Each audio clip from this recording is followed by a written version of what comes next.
한번 해봅시다. 일단 기본적으로 수열행에 있어서 수열은 두 가지로 우리가 생각을 할 수 있는데, 첫 번째로 수열의 첫 번째 뜻을 뭐라고 할 수 있냐면 수의 규칙적 나열이라고 할 수 있을 것 같아요. 수의 무슨 나열? 규칙적 나열. 0.1 수의 규칙적 나열.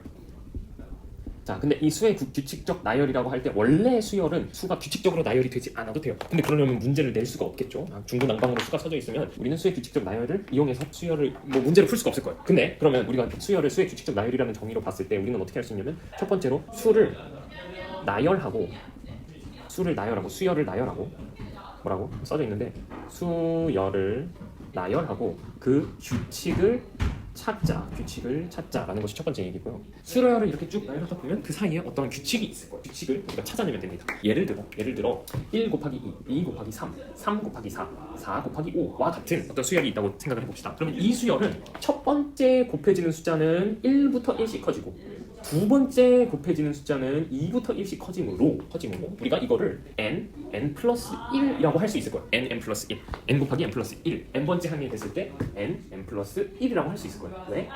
하나의 수와 그보다 하나 큰 수를 곱으로 이루어져 있으니까 우리는 이렇게 정의를 할 수 있을 겁니다. 그것처럼 수의 나열인데 규칙이 있으면 그 규칙을 찾으면 된다라고 생각을 해주실 것 같아요. 그게 첫 번째 거예요. 수의 규칙적인 나열. 자, 두 번째는 뭐냐면 정의역이 자연수인 함수라고 생각할 수가 있어요. 함수. 자, 정의역이 자연수인 함수. 그 이유는 우리가 함수라는 것을 처음으로 고등학교 1학년 때 도입을 했을 때, 그것은 우리가 실수 정의역으로 항상 함수를 생각해 왔지만, 사실상 정의역은 정의하기 나름이거든요. 0보다 큰 정의역이라고도 할 수 있고, 0이 포함되지 않은 정의역이라고도 할 수 있고, 그냥 정의역이 자연수라고도 할 수 있어요. 그래도 함수를 정의할 수 있습니다. 자, 그러면 이 말은 무슨 뜻이냐? 정의역이 자연수라면 그 정의역들은 뭐 1, 3, 5, 7, 9 뭐 그런 식으로만 가겠죠. 근데 이러한 정의역이 자연수인 함수를 그럼 우리가 x 그 정의역을 1, 2, 3, 4, 5 뭐 땡땡땡 라고 생각해 볼게요. 1, 2, 3, 4, 5 땡땡땡 이라고 생각을 해볼게요. 그리고 정의역이 자연수인 함수인데 이렇고, 그 다음에 공역이 y로 돼 있는데 이 사이를 우리가 그냥 단순히 an이라는 어떤 함수처럼 생각을 해서, 수열인데 함수죠. 네, 함수처럼 생각을 해서 이렇게 가면 a 1일 때 a1, 2일 때 a2, 3일 때 a3이라는, 제가 이걸 수열값이라고 할게요. 수열값을 갖게 되는 것을 우리가 알 수 있습니다. 수열값을 갖게 되죠. 이런 식으로 수열값을 갖게 될 텐데, 자, 그러면 이거를 우리가 좌표 평면에 옮겨서 생각을 해보면 y고 씁니다. 근데 그 대신 정의역은 자연수만이에요. 1일 때, 2일 때, 3일 때, 4일 때 이런 식으로, 그리고 이런 식으로 점들이 찍힌 형태로 나타날 거예요. 이게 1이고 2고 3이고 4고 A1이고 A2고 A3이고 A4고. 그래서 이게 예를 들어 지금은 제가 1차 함수 형태로 나타냈는데, 예를 들어 이게 1차 함수 y an은 n이다 라는 함수다라고 하면, 이건 그냥 단순 1차 함수가 될 텐데 대신 정의역이 뭐다? 자연수다. 자, 그래서 정의역이 자연수인 함수는 이런 식으로 도입을 할 수 있는 특징이 하나 있어요. 특징이 하나 있는데 그거를 이제 정의역이 자연수인 함수는 정의역이 자연수이기 때문에, 다른 거는 보통적 일반적인 함수랑 되게 비슷한데 자연수이기 때문에 발생하는 일들이 존재를 해요. 근데 이제 그거는 크게 이제 정의역이 자연수라는 거를 이제 잘 받아들이고 이해하고, 그거에 대한 그 단어에 대한 이해도가 높아지면 이게 상관이 없는데, 아직 그 단어에 대한 이해도가 그렇게 높지 않을 수도 있으니까 이렇게 두 가지로 설명해 드릴게요. 일단은 정확히 말하면 그냥 합성의 문제가 첫 번째가 있고요. 두 번째는 불연속의 문제가 있어요. 불연속의 문제가 두 가지의 문제가 있습니다. 그래서 각각 등차 수열이랑 등비 수열에서 우리가 이건 대표적인 수열은 딱 두 개밖에 안 배우거든요. 등차 수열, 등비 수열, 그리고 교대 수열이라는 걸 배우기도 하는데, 교대 수열은 이런 그래프 함수적인 그런 특징은 없어가지고 일단 이 두 개로만 바라본다면 크게는 두 가지만 알면 돼요. 좀 가끔 가다가 더 야스쿠리한 이상한 것이 존재할 수도 있지만 크게는 두 가지만 보면 됩니다. 첫 번째는 합성이고요. 두 번째는 불연속입니다. 합성, 불연속. 자, 근데 보시면 합성이라는 것은 무슨 말이냐? 그러니까 합성을 할 때 어떤 합성은 가능하고 어떤 합성은 가능하지 않아요. 그래서 제가 합성의 예시를 몇 개를 들어볼게요. 만약에 내가 이 n을 합성을 해요. an에다가 이 n을 합성을 한다는 것은 그건 뭔 말이냐면,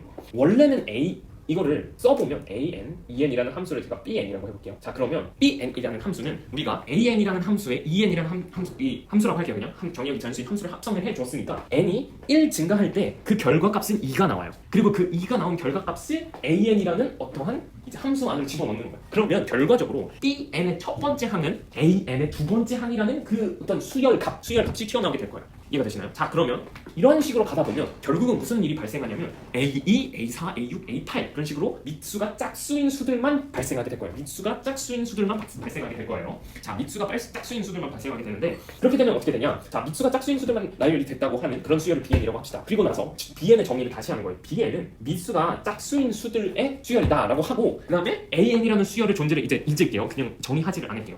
BN을 뭐라고 한다고요? AN의 EN이라는 수열이라고 다시 재정의를 할 거예요. 자, 근데 그러면 B에다가 1을 넣고 2를 넣고 3을 넣고 했을 때 A2, A4, A6이 나오는 건 동일하지만 그럼에도 불구하고 우리가 할 수 없는 게 AN에다가 이제 BN에다가 정확히 말하면 AEN이죠. BN 즉 AEN에다가 2분의 N을 대입하는 게 2분의 N을 합성시키는 것이 불가능합니다. 그렇게 막 합성할 수가 없어요. 왜냐면 맨 처음에 AN 전체를 우리가 생각을 했을 때는 자, 전체 집합을 한번 볼게요. AN이라는 함수가 있고 그 안에 그 절반으로 딱 가르면 AN에서 N이 밑수가 짝수인 수들만을 AEN이라고 하고요.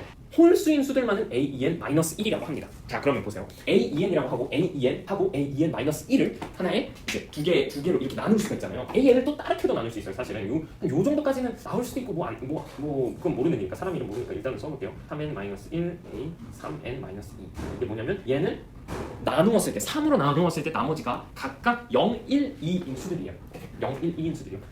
정확히 말하면 0, 2, 1이죠. 근데 뭐 순서는 상관없으니까 A3엔, A3엔-1, A3엔-2 그래서 이러한 수들이 존재한다고 우리가 하면 이거는 이 수열을 세 가지로 분류로 나누는 거예요. 그래서 얘는 이 AN이라는 수열의 전체가 아닙니다. 일부분이에요. 절반만 알고 있는 거예요. 정확히 절반만 알고 있는 거예요. 근데 그러면 우리가 이것만을 가지고 이 전체를 볼 수 있냐? 사실 이런 수열 말고 다른 수열이 있을 수도 있어요. 제가 AN'이라고 해볼게요. 그럼 이러한 수열이 있을 수 있는데 이 수열은 AEN-1일 때 이 AEN이라는 수열의 규칙을 안 따를 수도 있어요. A 뭐일 때 AEN-1일 때는 그 수열의 규칙을 안 따를 수도 있단 말입니다. 자, 그 말은 즉슨 이 AEN만을 가지고 AN 전체의 어떠한 일반적인 규칙을 알아낼 수 없다는 것입니다. 자, 그러면 AN 프라임은 무슨 수열일까요? 라고 했을 때 AEN에다가 2분의 1을 곱해서 AN이 예를 들어 등차 수열이었다라고 하면 등차 수열이요? 라고 할 수가 없는 것이죠. 중간에 어떻게 될 수도 있냐면 예를 하나 들어볼게요.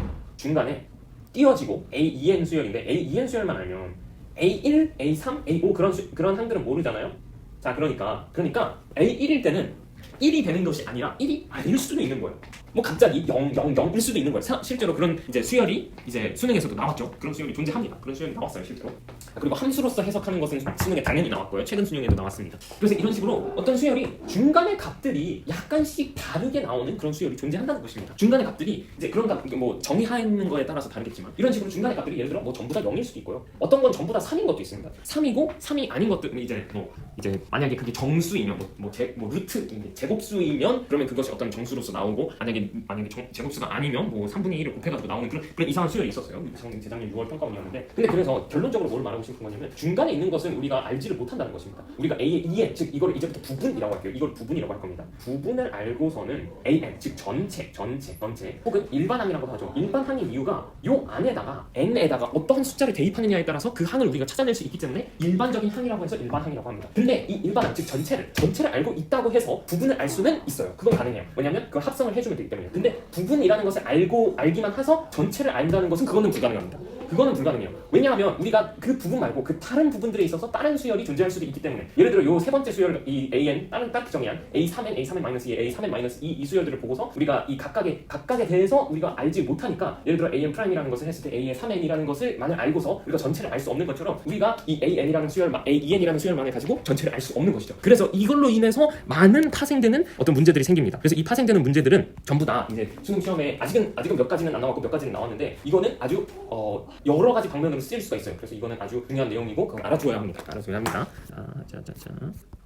자, 그리고 두 번째로 이제 이거와 동일한 맥락상에서 우리가 뭘 또 얘기를 할 수 있냐면 밑수와 뭐가 번호가 다를 수도 있다. 우리가 약간 이제 이게 겹치는 내용이라서 사실은 한 가지 내용으로 전부 다 관통될 수 있는데 한 가지 내용을 이해하기 위해서 이 각각의 상황들을 먼저 이해하는 게 좋을 거라 생각해가지고 자, 보시면 이제 밑수와 번호는 다를 수 있다라고 하는 건데요. 이건 아까 BN이라고 정의한 우리가 그런 함수에서 우리가 볼 수 있어요. A2n이라는 함수가 있습니다. 자, A2n이라는 함수가 있으면요. 이 A2n이라는 함수는 두 번째, 즉 짝수 번째의 AN이라는 어떤 수열에서 짝수 번째 항들만을 뽑아낸 겁니다. 그건 이해가 가시죠? 자, 그래서 짝수 번째 항들만을 뽑아낸 이 A2n이라는 수열을 우리가 BN이라고 새로 정의를 했을 때 그 새로 정의된 수열을 우리가 한번 나열을 해본다면 B1, 즉 첫 번째 항, B2, 두 번째 항, B3, 세 번째 항, B4, 네 번째 항 계속 가다 보면 A2, A4, A6, A8 등 여러 가지 이제 짝수 번째 이제 항들만 뽑아내온 그런 수열이 될 거예요. 자, 그러면 이 수열은 즉 AEN 즉 BN이라는 수열의 첫 번째 항은 A2입니다. A2예요. 자, 첫 번째 항이 A2입니다. 첫 번째 항이 A2이기 때문에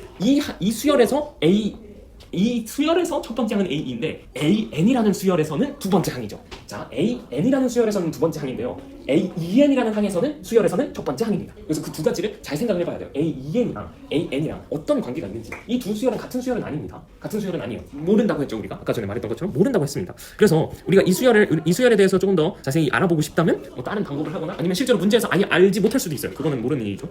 자, 그래서 이걸 통해서 우리가 부분과 전체의 개념까지 다 해서 0.3, 0.4를 다 했는데요. 자, 그걸 통해서 우리가 뭘 또 할 수 있냐면 이제 중요한 것은 재구성 챕터 3의 재구성이라는 부분입니다. 자, 재구성이라는 부분은 묶음 그리고 합차 실수배 묶음 그리고 합성 뭐 이런 식으로 갈 수 있는데요. 자, 이제 합성 3.3의 부분을 우리가 찾아보겠습니다. 3.3은 뭘 얘기하는 거냐면 3.3에서는 합성, 이게 이 모든 내용을 다 관통하는 내용인데, 자, 합성이라는 것은 AN에다가 우리가 아까 얘기했던 것처럼 이 N을 합성한다면 그것은 무슨 뜻을 갖게 되냐면 두 번째 항들만, 짝수 항들만 뽑아내서 그거를 나열한다는 뜻을 갖고 있습니다. 자, 만약에 AN 일반화해서 한번 써볼게요. PN이라고 한다면 P번째 몇 번째? P번째 항만 뽑아서 나열한다 라는 것을 우리가 볼 수 있어요. 그러니까 P번째 항, P번째 항이라고 하면 좀 이상하겠네요. 자, P칸씩 건너뛴다고 할게요.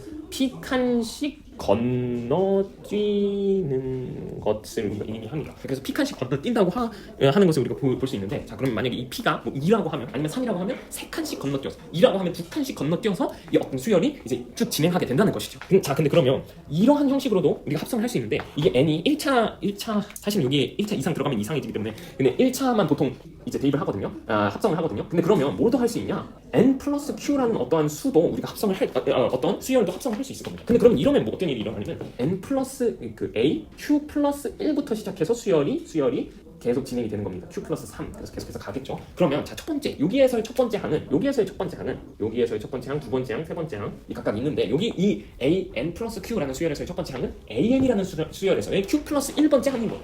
그래서 이 두 개의 차이를 잘 알아야 됩니다. AN이라는 수열에서 Q 플러스 1번째 항은 이 수열에서는 첫 번째 항이다. 그래서 두 수열을 잘 구분을 해가지고 이 수열은 어디서 온 건가, 저 수열은 어디서 온 건가, 그런 것을 잘 구분할 수 있어야 됩니다. 그래서 이거를 우리가 특별히 이런 함수는 어떻게 볼 수 있냐면, 이거를 둘 다 이제 그래프로 한번 해석을 해볼 건데요. 이제 이거는 수의 나열의 관점에서 사실 본 거고, 뭐 함수의 관점도 약간 들어가긴 했지만 수의 나열의 관점에서 보는 것이 매우 큰 거고, 이거를 우리가 어떻게 볼 수 있냐면, 만약에 제가 플러스 Q를 했다고 생각해봐요. 그럼 플러스 Q를 했다는 것은, 자, 마이너스 Q만큼 X축의 방향으로 평행 이동을 한 것이므로 얘가 만약에 첫 번째 항이에요. 그럼 첫 번째 항 얘는 이제 AN이고 얘는 AN 플러스 Q입니다. 그러면 첫 번째 항일 때 얘는 AN 플러스 Q 플러스 1이 되겠죠. Q 플러스 1이 되고, 얘는 첫 번째 항이 Q 플러스 1이 됩니다. 그 말은 AN에서는 Q 플러스 1인 항이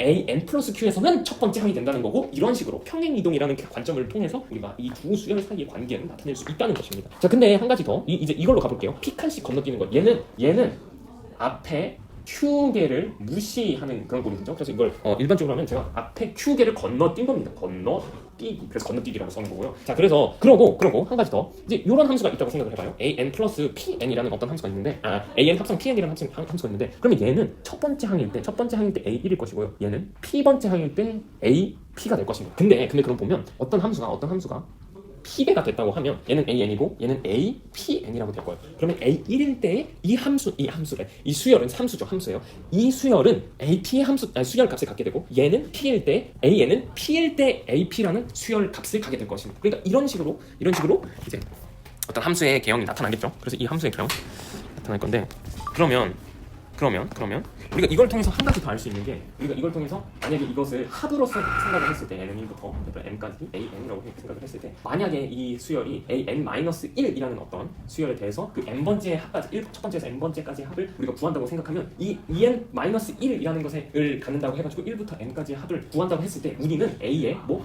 en이나 a의 n의 합은 우리가 알 수 없다는 것이 이 개념의 어떤 확장이 될 수 있고, 그거의 어떤 응용이 될 수 있습니다. 그래서 AEN-1이라고 했을 때 이것을 그냥 수열이라고 한다면, 그러면 이것은 우리가 이 합을 우리가 뭐 예를 들어 EN 제곱 마이너스 2N이라고 하면 마이너스 4 플러스 3N이라고 하면 플러스 3N이라고 하면, 이거는 이 홀수 번째 EN-1이니까 홀수 번째의 항들은 우리가 등차 수열이라는 것을 알 수 있겠지만, 이 홀수 번째 항들 외에 짝수 번째 항들이나 아니면 그 일반 항의 합들이 어떻게 되는지는 우리가 알 수 없습니다. 그래서 이거는 그냥 수열이라고 나와 있을 때는 이런 식으로 우리가 무슨 수열인지, 이 홀수 번째 항들은 물론 등차 수열이죠. 근데 짝수 번째 항들은 무슨 수열인지 모릅니다. 전체 수열도 몰라요. 근데 이것은 가정이 그냥 수열일 때에만 적용이 되고, 만약에 이거를 우리가 등차 등차 수열이라고 바꿔서 낸다면, 등차 수열이라고 바꿔서 낸다면, 그러면 이 수열 자체가 이 수열의 일부분, 이 부분이라고 할게요. 부분뿐만 아니라 전체 또한 등차 수열이므로 그것을 응용을 해서 우리가 이 부분도 등차 수열이지만 전체도 등차 수열이구나. 그래서 이 부분을 가지고 합성을 해서 원래의 AN이라는 식을 우리가 구해내더라도 그것도 등차 수열이겠구나. 왜냐하면 문제에서 등차 수열이라고 했으니까. 실제로 이거 17학년도 9월 평가원 문제 나왔습니다. 그래서 이건 수능에 나온 거고요. 이 개념은 나왔는데 아직 이 개념은 안 나왔어요. 얘 일부분은 등차 수열이지만 이 전체가 등차 수열이냐 아닐 수도 있다라는 그 개념은 아직 나오지 않았기 때문에 이거는 생각해볼 만한 주제입니다. 그래서 생각해.